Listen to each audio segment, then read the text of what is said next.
Back Jagan మాజీ CPRO పోడి శ్రీహరికి సుప్రీంకోర్టులో ఊరట దక్కలేదు. హైకోర్టు మధ్యంతర ఉత్తర్వులపై స్టే ఇచ్చేందుకు సుప్రీం నిరాకరించింది.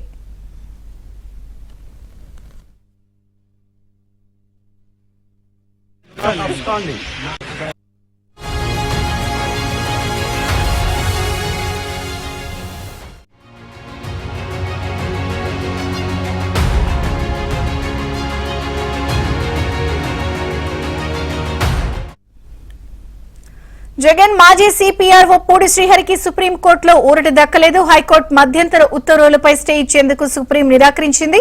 పూర్తి updates Delhi bureau chief Krishna అందిస్తారు. కృష్ణ, విజయచంద్రిక వైఎస్ జగన్మోహన్ రెడ్డి మాజీ సిపిఆర్ఓ పూడి శ్రీహరికి సుప్రీంకోర్టులో ఊరట దక్కలేదు. ప్రస్తుత ముఖ్యమంత్రి అయినటువంటి చంద్రబాబు నాయుడు చేతిలో కత్తి పట్టుకొని ఉన్నట్లుగా ఉన్న ఒక యానిమేటెడ్ చిత్రాన్ని సోషల్ మీడియాలో వైరల్ చేశారనేది ప్రధానమైనటువంటి అభియోగం.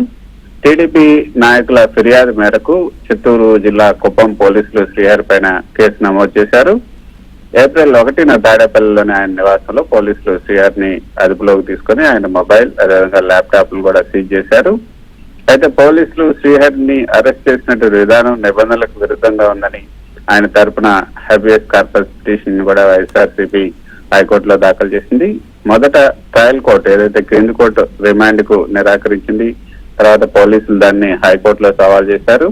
హైకోర్టు క్రింది కోర్టు ఇచ్చినటువంటి ఏదైతే రిమాండ్ నిరాకరించడాన్ని విధించింది. అంటే పోలీసుల వాదనకు బలం చేకూర్చినట్లయింది.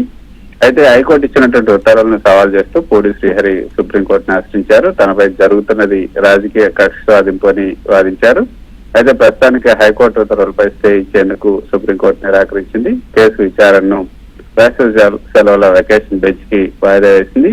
అంటే హైకోర్టులో రేపు విచారణ జరగాల్సినందున తాము ఇప్పుడు జోక్యం చేసుకోలేమని సుప్రీంకోర్టు స్పష్టం చేయడం అనేది శ్రీహరికి పెద్ద ఎదురు దెబ్బ అని చెప్పొచ్చు. దీనివల్ల పోలీసుల విచారణకు లేదా రిమాండ్ కు ఉన్నటువంటి ఆటంకాలు ప్రస్తుతానికైతే తొలగిపోయినట్లయినా చెప్పొచ్చు.